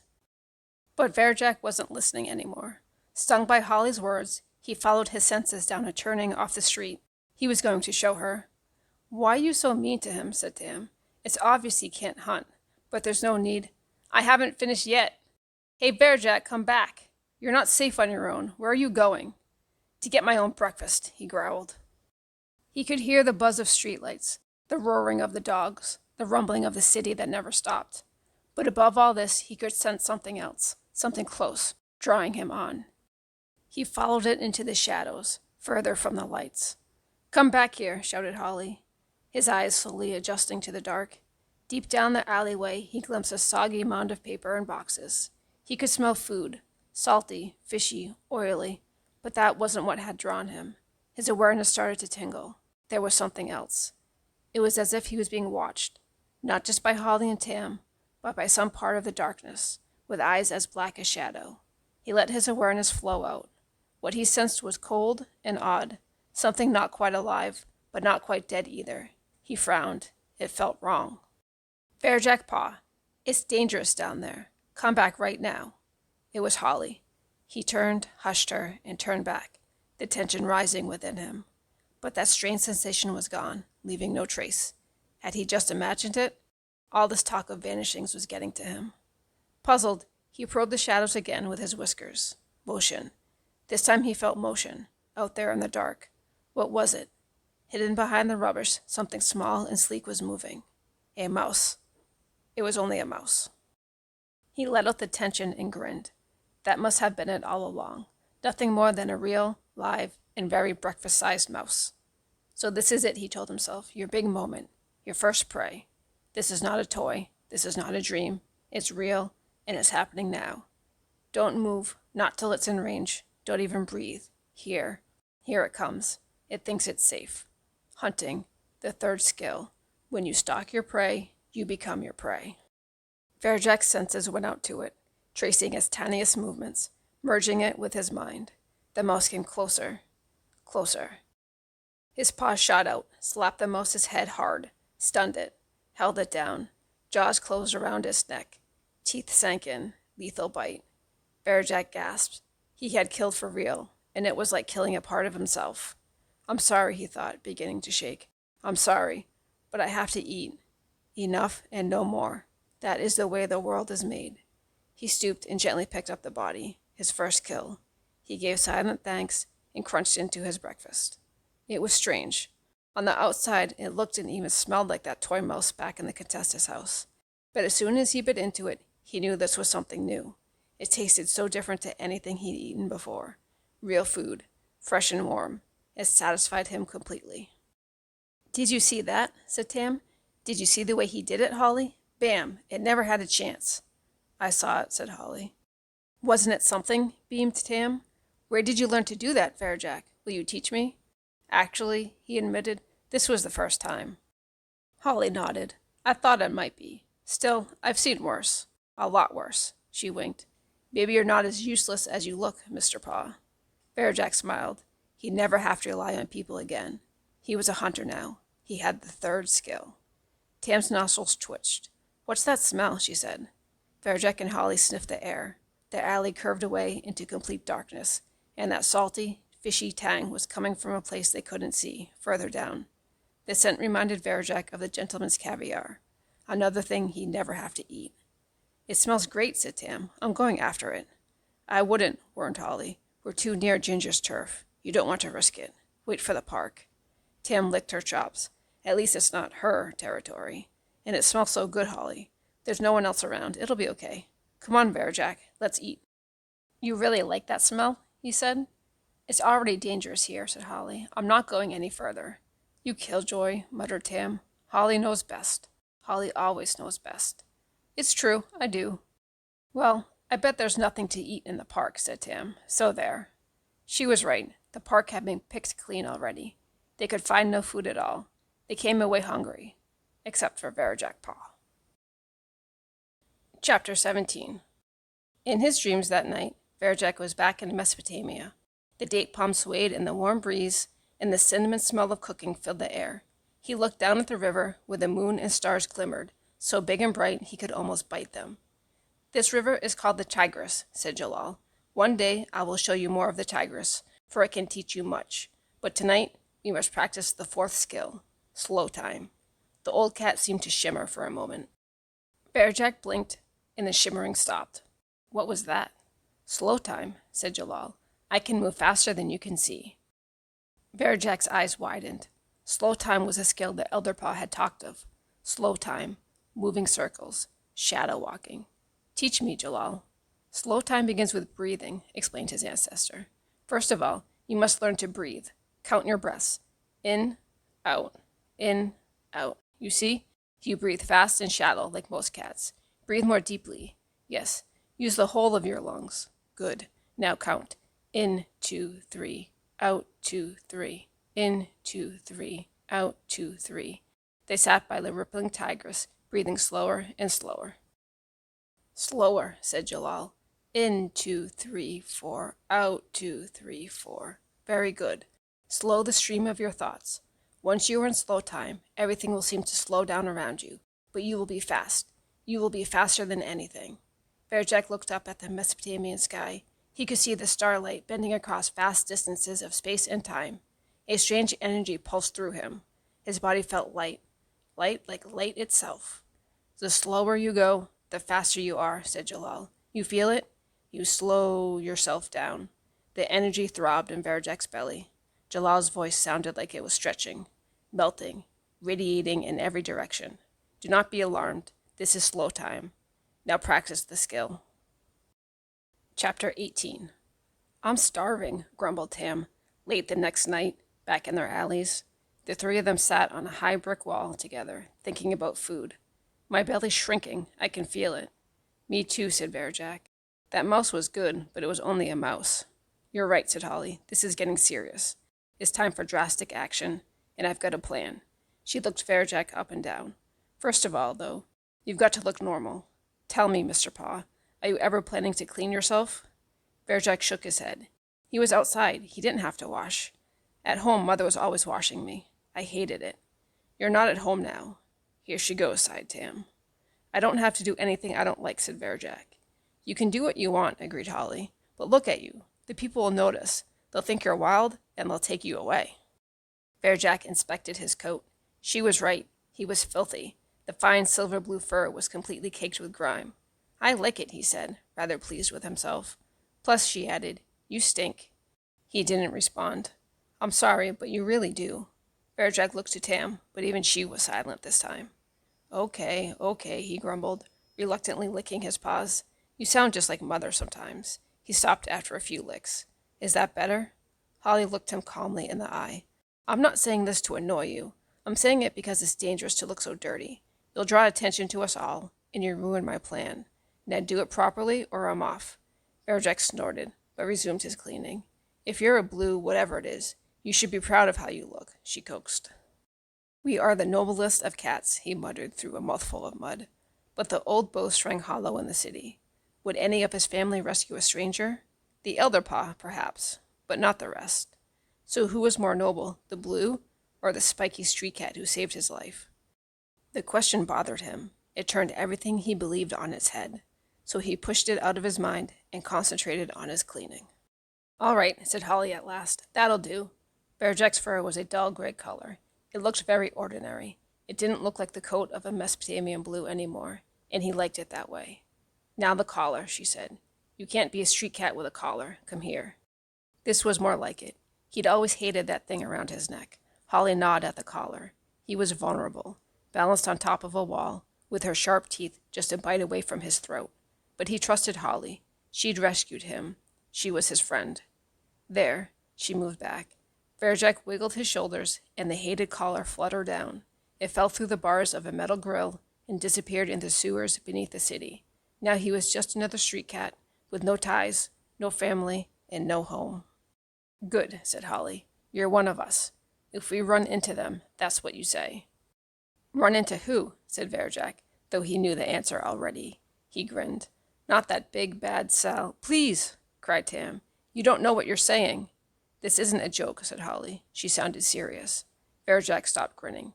We have to pass near her territory to get where we're going. Remember what Ginger did to you? These cats are worse. Much worse. They set off silently, each in their own thoughts. Holly led them through the back streets, always taking the ways that were quiet and hidden. But the light and noise grew stronger the further they went. The rumbling of the city was louder, harsher. Soon they couldn't avoid the dirty orange glare of the streetlights. They were in the open now, coming up to a crossroads. Holly's fur prickled up fast. Hide, she hissed. They pressed themselves back into the alley, just in time to see a column of cats patrolling the other side of the crossroads. Varjak's insides nodded as he saw them, and his cheek burned where Ginger had slashed him. Holly was right. They looked much worse than the cat who nearly killed him. There were 7 of them. They swaggered and strutted on the sidewalk as if they owned the whole world. Other cats got out of their way, scurrying aside as they approached. At the head of the column was a brawny Tom with stripy fur. Varjak caught a glimpse of his face. It was covered in scars. That's Razor, whispered Tam, one of her lieutenants. The 3 of them crouched silently in their hiding place, watching, waiting until the patrol had passed. Okay, said Holly at last. It's clear now. Let's move before they come back. This crossroads is the boundary, Tam told Varjak as they left the safety of the alley. Don't ever cross it. I won't, he said. There were no shadowy alleys where Holly took them. Instead, there were tall white buildings arranged in a square. In its center was a water fountain and a huge stone column pointing up at the sky. Around the column's base, there were 4 statues, one at each corner. They were statues of lions, made of gleaming bronze. They were giants. Each paw was the size of a man. They had shaggy wild manes around their heads, proud, free, fearless faces. They were so powerful, so magnificent, so sure of themselves. That's what we should be, whispered Tam. What we could be, said Varjak. They're great. They sat there for a while, just looking at the statues. We can only come here late at night, said Holly. During the day, it's too crowded. People, cars, dogs. But at least it's neutral ground. The gangs leave it alone, which means they also leave the birds alone. Varjak looked again. He was so thrilled by the statues, he'd hardly noticed that the square was swarming with pigeons. Dozens of them strutted about beneath the moonlight, and more were coming in all the time. The air pulsed with their trilling and cooing. So tell me, Mr. Paw, said Holly, how exactly would you hunt one? What do you mean? Said Varjak, suddenly suspicious. Was she making fun of him again? He never tried to hunt a bird. It seemed too difficult. I mean, go and get one of those pigeons. It sounded like a challenge. He searched her mustard eyes. She didn't look like she was making fun of him. She meant it. All right, he said. I will. Holly, said Tam, that's not fair. Don't take any notice of her, Varjak. She's being mean again. I want to do it, he said, still looking into Holly's eyes. She smiled. Varjak slunk into the square. He selected a bird and turned all his awareness onto one. He observed it with his eyes, ears, whiskers. Nothing it did could surprise him now. He and it were one. He crept towards the pigeon, stealthy as Jalal himself. In the whole world there was nothing but him and his prey. Varjak sprang, and 100 wings came at him. 100 claws curved out, 100 beaks caught in chaos. Panic. Varjak fled from the flock. He hadn't expected anything so fierce. His fur ruffled and his tail trembled. He hid behind Holly and Tam and watched the birds settle down from a safe distance. Varjak, cried Tam, are you okay? He shook his head. I told you, Holly. No one could do that. Exactly, said Holly. That's exactly what happens to me every time. That's why even the gangs don't bother with this place. But I always think if we could just work out how to catch the birds, we'd never go hungry again. It's impossible, panted Varjak. His pulse was still pounding. Impossible. For one cat, yes, said Holly. And yes, we usually hunt alone. But imagine 3 of us, hunting together. It could just work. Well, that's the plan. What do you think? Yes, said Varjak Paw. I don't like the sound of this, said Tam. She buried her head in her paws and curled up to sleep. Wake me when it's time to go home.